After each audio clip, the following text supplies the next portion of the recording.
The forest was quiet that morning. Only the sound of an axe striking wood echoed through the air. The smell of pine drifted around a small cabin hidden among tall trees. Inside, a man worked alone. His name was Jack. People in town called him the Lumberjack, the quiet one who rarely came down from the hills. He liked it that way. No noise, no people, no stories, just trees and time. Down in the valley, a woman was watching her son play in front of their small house. His laughter was light, but behind it lived a shadow. The boy often asked about his father. She never knew what to say. He had died years ago, leaving her to face a world that did not forgive widows easily. People in town whispered, offered pity, or worse, advice. She learned to smile through it all, but inside she carried a weight too heavy for one heart. One evening, as the wind carried the scent of rain, her son came home from school crying. He had drawn a picture of his family, and the teacher asked, "Where is your father?" The other children laughed. That night she couldn't sleep. She looked at her son's face and thought, what if he had someone to call Dad, even if just for a while? The next morning she walked up the narrow path to the forest. Her hands trembled as she knocked on the cabin door. The man who opened it looked startled. His beard was thick, his eyes tired. He hadn't seen a visitor in months. She hesitated, then spoke in a voice both soft and desperate. "I know this will sound strange," she said, "but I need your help. My son needs a father just for a little while. Can you pretend to be him?" For a moment he said nothing. The forest stood still around them as if listening. Her words hung in the cold air between them. He looked into her eyes, saw pain, hope, and something he couldn't name. He thought of his own empty nights, the silence that filled his cabin, the years that had passed without anyone calling his name. Slowly he set his axe down. And that's where their story began. Before that strange morning when she climbed the forest path, the widow had lived a quiet, predictable life. Her name was Clara. In the little town by the river, everyone knew her as the woman who lost her husband too soon. He had worked at the old mill, strong and kind, the sort of man who always came home with sawdust on his clothes and a smile for his son. One stormy evening, a beam fell while he was fixing the roof. It happened so quickly that no one even had time to say goodbye. The town mourned for a week, and then life went on, except for Clara's. The days after that were gray. The house that once echoed with laughter turned hollow. She tried to stay strong for her son, Thomas, who was only 5. He asked when his father would come back. She said, "He's gone to heaven, sweetheart." But he didn't understand what that meant. He left his toy hammer by the door, waiting, hoping his father would return and pick it up again. Time didn't heal things, it only taught her to hide them. She worked at the bakery in town, her hands always dusted with flour, her smile practiced. The other women would talk while kneading dough. They would ask if she'd thought of remarrying, and she would change the subject. Some said kindly, "You're still young, Clara," while others whispered that it wasn't proper for a widow to stay alone forever. Every day she walked home with a paper bag of bread and a silence that followed her like a shadow. Her son grew, bright and curious.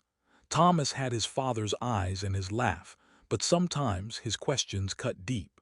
"Why don't I have a dad like the other kids?" he asked one morning. Clara froze, holding a cup of milk in her hand. She didn't know how to explain that love could be taken away so easily. She just said, "You have me, and I'll always be here." But she saw in his eyes that it wasn't enough.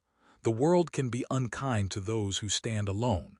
When Thomas started school, she felt the quiet judgment of parents who came in pairs.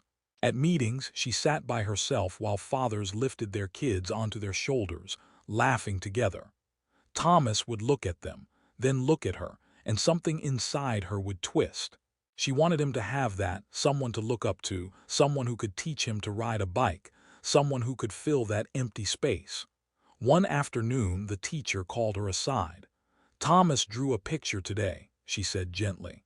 "It's a family portrait, just you and him." He looked very sad when the others added their fathers. Clara nodded, pretending it didn't hurt. But that night, as she tucked him into bed, Thomas whispered, "Mama, if I pretend Daddy's still here, will that make it true?" She turned away before he could see her tears. The days got colder. Winter crept into the valley. She'd wake early, light the stove, and stare out the window toward the hills where the forest began. The lumberjack lived somewhere up there. She had seen him a few times in town, tall, quiet, buying supplies. People said he was strange, that he kept to himself. But she remembered one moment clearly, a winter morning when her cart wheel got stuck in the mud, and he wordlessly helped her lift it free. He didn't say much, just nodded and walked away. She had never forgotten his eyes. They carried the same kind of silence she did. It was weeks after Thomas's picture that the idea began to take shape. It started as something small, foolish even. What if someone could stand beside her son, just for a little while, so he wouldn't feel different? What if the whispers stopped and the boy could smile without explaining anything? She fought the thought at first. It felt wrong, desperate. But desperation has a way of growing roots when love is involved. That night she couldn't sleep. She sat by the fire, staring into the flames, replaying her son's words. If I pretend Daddy's still here. She thought about the lumberjack again, the quiet man who had no family, no one to talk to. Maybe he would understand loneliness better than anyone else. Maybe he wouldn't judge her. Maybe he would help. The next morning she almost turned back twice. The forest path was steep and slippery, covered in frost. The trees seemed to whisper as she climbed. Her breath came in short bursts, her hands clutching her shawl. She didn't know what she would say or how he would react. The plan sounded foolish even to her own ears, but she couldn't bear her son's sadness anymore. She remembered the first time she met her late husband. It had been under the same kind of sky, heavy and gray, threatening rain. Life had been uncertain then too, but she had chosen courage. And now, standing before that cabin, she tried to find that courage again. She thought of Thomas's small face pressed against her shoulder, his voice asking for someone to call Dad. She knocked once, and the sound echoed through the woods. When the door opened, she saw the lumberjack again, older than she remembered, his hair streaked with gray, his eyes guarded but kind. For a second, neither of them spoke. The world seemed to pause. She could hear her own heartbeat as she tried to find the words. "I know this sounds strange," she began, "but my son, he needs a father figure, just someone to be there for him, to stand beside him for a while." She swallowed hard, the words catching in her throat. "You don't have to do much, just pretend, for him." The lumberjack frowned slightly, as if trying to understand what kind of request this was. But he didn't close the door. That gave her hope.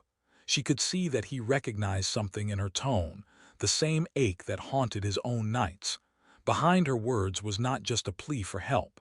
It was a mother's last attempt to give her child something he was missing, something that no amount of love alone could replace. She didn't know it then, but that moment, her voice trembling in the cold morning air and his silence heavy with unspoken emotion, was the beginning of a story that would change all three of their lives forever. Long before that knock on his door, the lumberjack had learned how to live without voices. His name was Elias. For years, the forest had been his only company. He woke with the first light, chopped wood until sunset, cooked simple meals, and sat by the fire in silence. There was no clock in his cabin, only the rhythm of the woods. Seasons came and went, and so did people. He had stopped waiting for anyone to stay. There had been a time when he wasn't alone. Years ago, Elias had lived in the same town as Clara. Back then, he was a young man with dreams that reached beyond the trees. He wanted to own land, build a house, start a family. He had fallen in love once, with a woman named Mary. She had laughter that sounded like summer rain.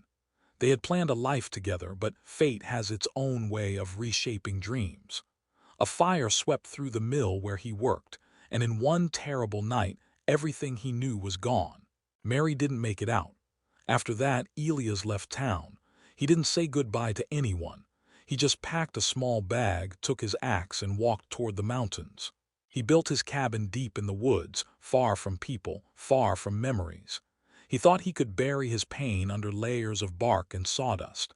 But grief has a way of finding you, even in silence. The villagers sometimes saw him when he came down for supplies.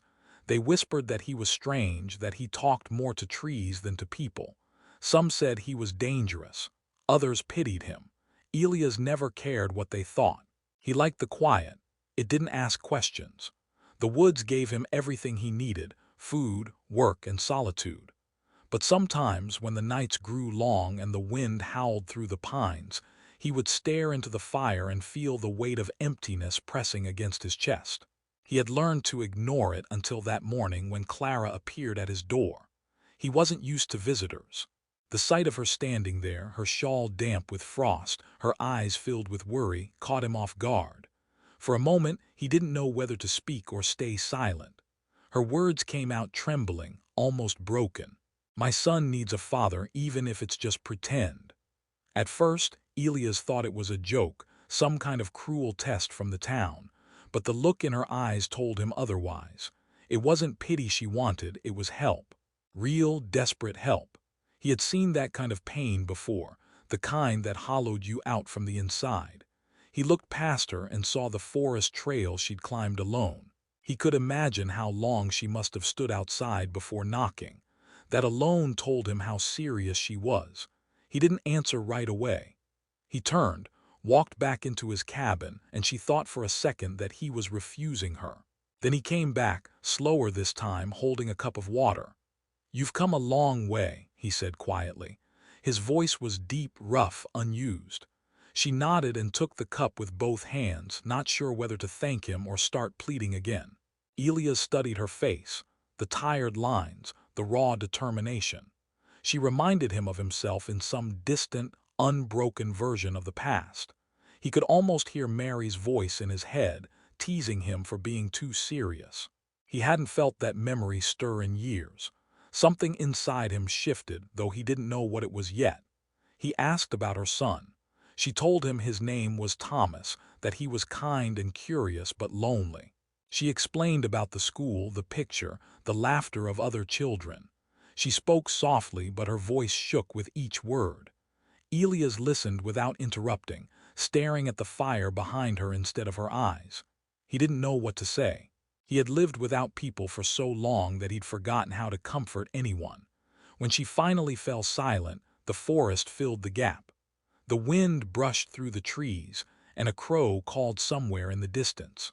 Elias rubbed his hand across his beard and said, "And you want me to pretend to be his father?" She nodded, her eyes glistening. "Only for a while, just so he feels normal." The simplicity of her words struck him harder than he expected. For years he had built walls around his heart, but here was someone asking him to step out, even if just for a little while. He looked at his hands, scarred, calloused, unfit for anything gentle, and wondered if he could do it. He wasn't sure he even remembered how to talk to a child. Still, something about the way she stood there, trembling but unbroken, pulled at him. She had courage he'd lost long ago. Without saying yes or no, he told her to sit. They sat by the fire, the silence between them no longer empty but heavy with thought. He asked about her husband.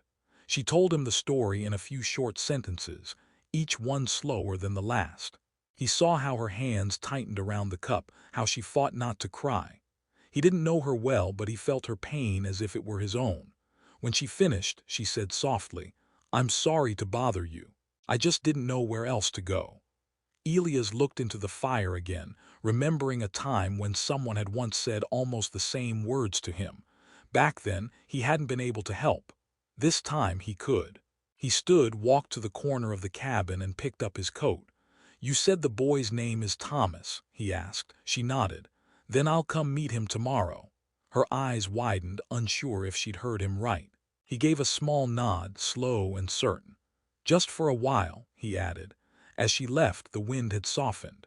Elias watched her walk down the path until the trees swallowed her from view. For the first time in years, he didn't feel alone in the forest. He closed the door behind him and stood in silence, staring at the chair where she had sat. Something about her voice still lingered in the air, faint but warm, like the last spark before a new fire. That night, Elias didn't sleep much. He thought about what he had agreed to do. He wasn't sure if it was foolish or kind, but it felt right in a way he couldn't explain. Somewhere deep inside, beneath the layers of solitude and grief, a forgotten part of him stirred awake, a part that remembered how it felt to care. The next morning came with a pale sky and a whisper of fog. Elias stood outside his cabin, holding his axe, staring at the trail that led down to the valley. He hadn't slept much, and every hour of the night had been filled with second thoughts. What if the boy didn't like him? What if people in town started talking? He was a man who barely spoke to anyone. How could he pretend to be a father? But the memory of Clara's trembling voice and her son's name kept him from turning back. He took a deep breath, slung his coat over his shoulder, and began the long walk down. At the same time, Clara was pacing around her small kitchen, rearranging things that didn't need rearranging. She told Thomas that a friend was coming to visit. The boy didn't ask too many questions, but she could tell he was curious. He had brushed his hair on his own that morning and kept glancing at the door as if expecting something special. Clara kept telling herself she was doing the right thing, even though her hands wouldn't stop shaking. She didn't know what this arrangement would bring, but she knew it was better than watching her son's eyes fill with questions she couldn't answer.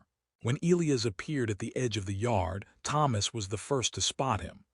"Mama, there's someone there," he called, pointing. Clara turned and saw the tall figure walking slowly, a bit unsure of his steps.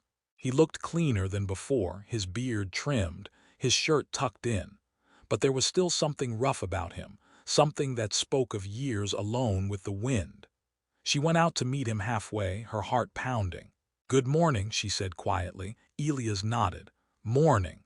He glanced past her at the small boy standing by the porch steps holding a wooden toy. For a moment he didn't know what to do. Say hello, wave. He wasn't used to small talk, but then Thomas ran up, his eyes wide with curiosity. "Are you the man from the woods?" he asked. Elias blinked, then gave a small nod. "I guess I am." The boy studied him for a moment, then smiled. "You're tall," he said, and just like that the air softened. Clara exhaled the breath she didn't realize she'd been holding. She invited Elias inside, offering him tea she'd brewed earlier. He sat stiffly, looking around the small, tidy home. It smelled like baked bread and soap, things he hadn't had in years. The first few moments were awkward. Thomas kept asking questions about the forest, about animals, about whether Elias had ever seen a bear. Elias answered in short sentences, his deep voice making the boy listen with awe. Clara watched them, a strange warmth spreading through her chest. For the first time in a long while, her home didn't feel so quiet. As days turned into a routine, Elias began visiting more often. They decided that he would walk with them to town on Sundays, just to make it seem believable. At first, the looks they got from neighbors were curious, even skeptical. Whispers followed them. "Isn't that the man who lives in the woods? What's he doing with Clara and her boy?" Clara kept her head high, and Elias stayed silent. Thomas, though, didn't notice any of it. He walked proudly between them, holding both their hands, smiling like he finally belonged somewhere. The arrangement started to change Elias in small ways. He began shaving more often, fixing his old jacket, even whistling while he chopped wood. When he visited, he brought little things for Thomas, a bird feather, a smooth stone, once even a hand-carved wooden horse. The boy kept them all in a box under his bed, calling them forest treasures. Clara noticed how her son's laughter grew louder, freer. She hadn't heard him laugh like that in years. Sometimes, after Thomas went to bed, she and Elias would sit by the fire, drinking tea in comfortable silence. One night she asked him why he lived alone in the woods. He stared into the flames for a long time before answering. "Because people leave," he said simply. She didn't ask who had left him. She understood enough from his eyes. Another evening, Thomas insisted that Elias teach him how to chop wood. Elias hesitated at first. The axe was heavy, but the boy's determination made him smile. He showed him how to hold it, how to breathe before the swing. When Thomas finally split a small log, he jumped up in triumph. "Did you see that, Ma?" he shouted. Clara laughed, and for a moment everything felt real, like a family, not a pretend one. but pretending can blur into truth before you notice it. One afternoon, when they were walking back from town, Thomas slipped his small hand into Elia's and said softly, "I like having you as my dad." The word stopped Elia's cold. He didn't know how to respond. Clara heard it too. She wanted to say something, but her throat closed up. Elias looked down at the boy, saw the sincerity in his eyes, and simply squeezed his hand. That night, he sat awake in his cabin, staring at the ceiling. The boy's words echoed in his mind. Dad, it was something he never thought he'd hear again. It stirred something deep inside him, something both tender and painful. He realized he had started caring, not just pretending. And that frightened him more than anything. For Clara, the change was quieter but just as real. She found herself waiting for his visits, catching herself smiling at small things he said. The loneliness that had lived in her for so long began to loosen its grip. But with it came fear, fear of what might happen if this fragile peace was taken away.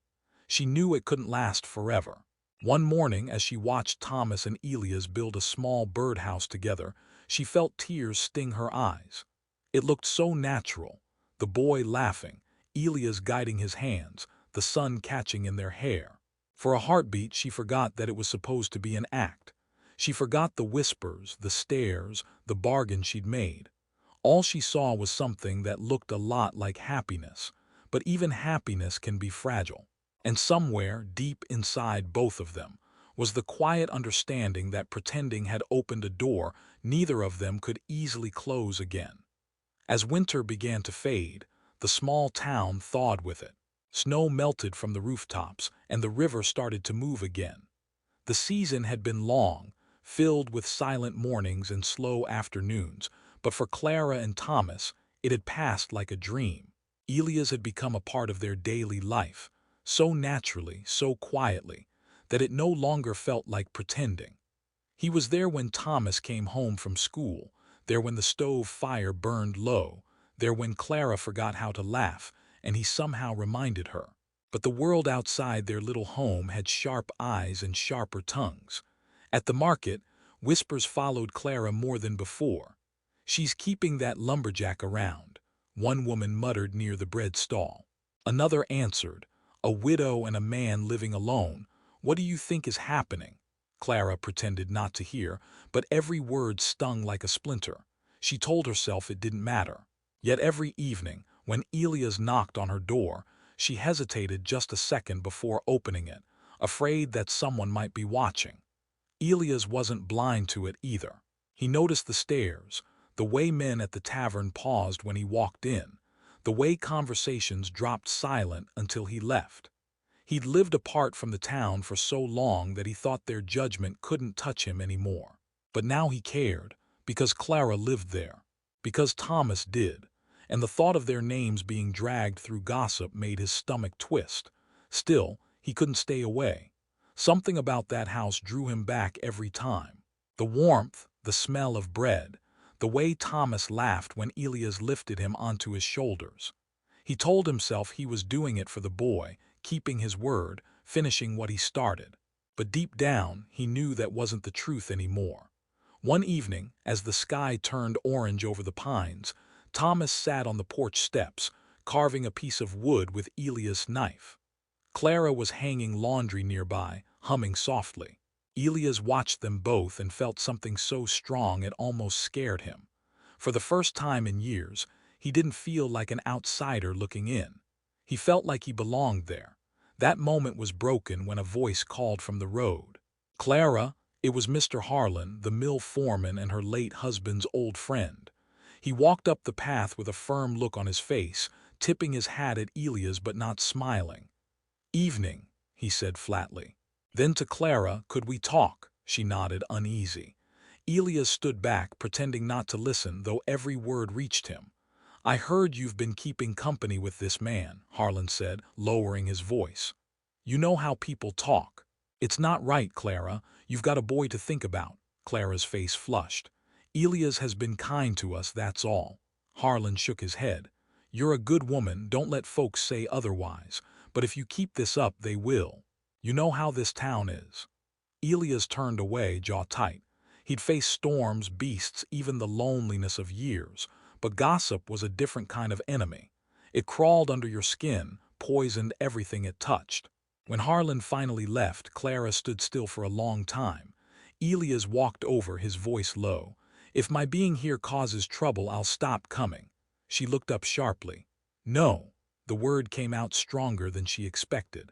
"You've done nothing wrong." Her eyes softened. "Let them talk, they don't know us." But as much as she wanted to believe that, doubt crept in. That night, after Thomas was asleep, she sat by the fire with Elias in silence. The air between them was heavy, thick with all the things neither dared to say. Finally, Clara spoke.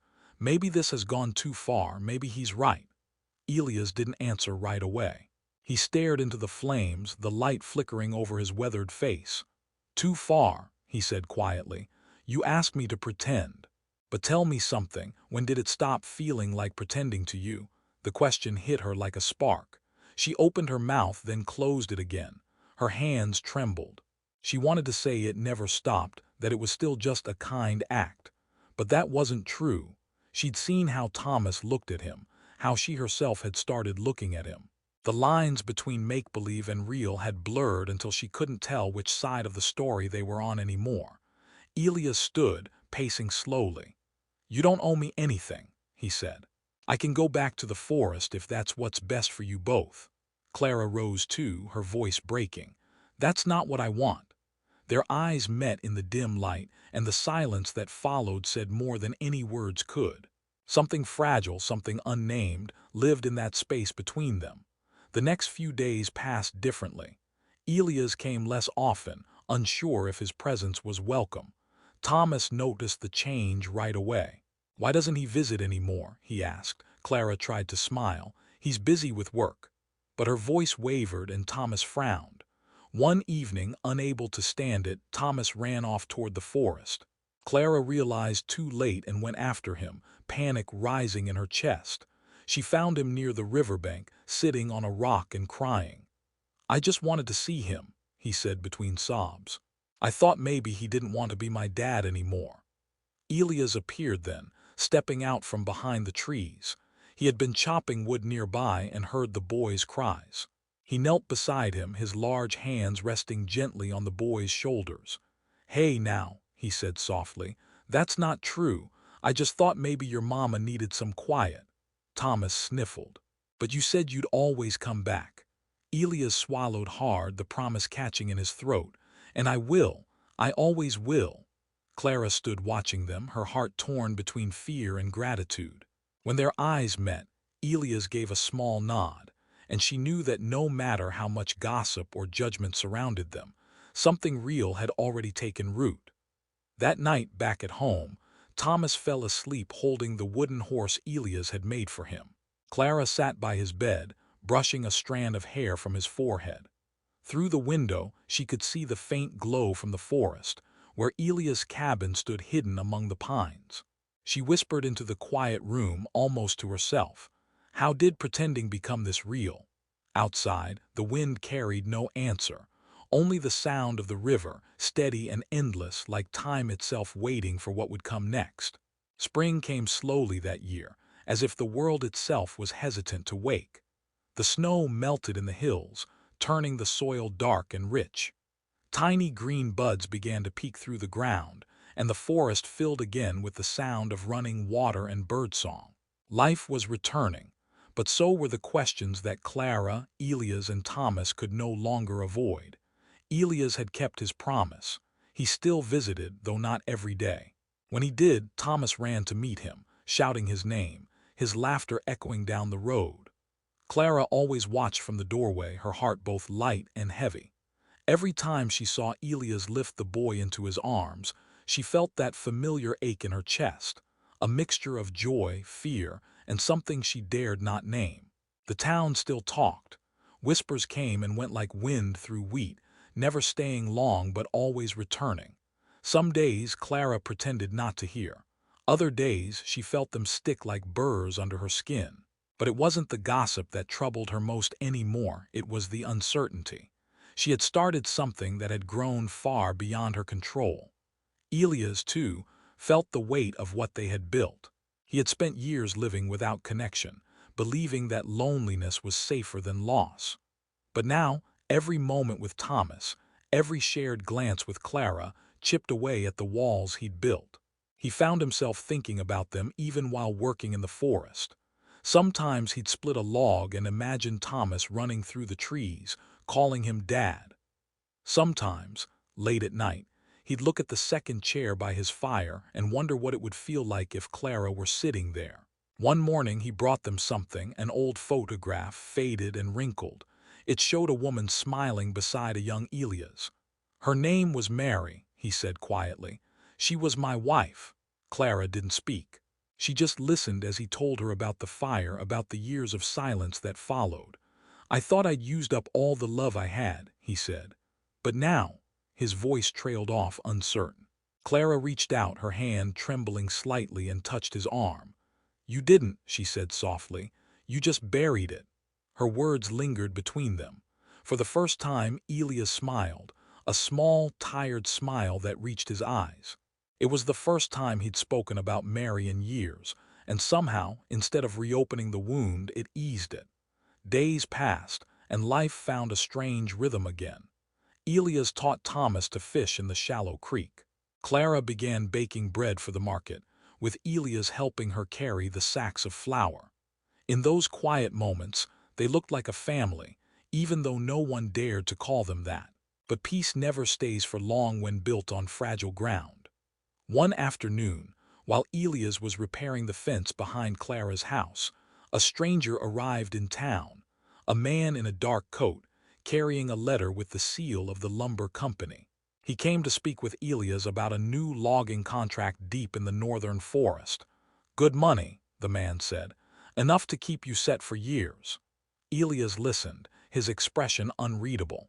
The northern forest was far, weeks away from the valley, maybe longer. It would mean leaving. The man handed him the contract and said he'd return in 3 days for an answer. That evening, Elias walked down to Clara's house, the paper folded tightly in his hand. The sun had already dipped below the hills, painting the sky in streaks of violet and gold. Clara was sitting by the window, sewing a patch on Thomas's jacket. Elias didn't speak right away. He just watched her, memorizing the quiet grace of her movements. When he finally told her about the offer, she froze, needle poised midair. "You're leaving?" she asked, her voice small. "I haven't decided," he said, "but maybe I should. It'd stop the gossip. It'd make things easier for you." Clara looked at him, her eyes full of something that wasn't anger but pain. "Easier isn't always better," she whispered. "You think walking away will protect us, but it will only leave another empty place." Elias opened his mouth, then closed it. He didn't know how to argue with her because she was right. He'd spent half his life running from emptiness, only to find it followed him wherever he went. Before he could answer, a small voice came from the doorway. "Are you going away?" Thomas stood there, his eyes wide. Neither of them had noticed him listening. Elias crouched down and took a deep breath. "There's work up north," he said gently. "But I haven't said yes." Thomas frowned, his chin trembling. "But you said you'd always come back." Elias' throat tightened. He reached out and pulled the boy into his arms. "I did," he said. "And I will." Later that night, after Thomas had gone to bed, Clara and Elias sat together by the dying fire. Neither spoke for a long time. Outside, the rain began to fall, tapping softly on the roof. Finally, Elias said, "I don't know what's right anymore." Clara looked at him, her voice barely above a whisper. "Maybe right doesn't matter. Maybe what matters is what feels true." He stared at the flames, the warmth flickering across his face. True, the word echoed in his mind long after he'd gone back to his cabin. The next morning, the man from the lumber company came again, but Elias wasn't there. His cabin was empty except for the contract left folded neatly on the table, untouched. Down in the valley, Clara opened her door to find Elias standing there, soaked from the rain, eyes tired but certain. He didn't speak at first. He just looked at her, and in that look everything was said. The fear, the longing, the choice already made. Clara didn't ask what he'd decided. She didn't need to. She stepped aside, letting him in from the cold. Thomas came running, wrapping his arms around Elia's waist, laughing through tears. The fire crackled to life, filling the small house with warmth again. The forest outside whispered softly, and the world, for the first time in a long while, felt like it was exactly as it should be.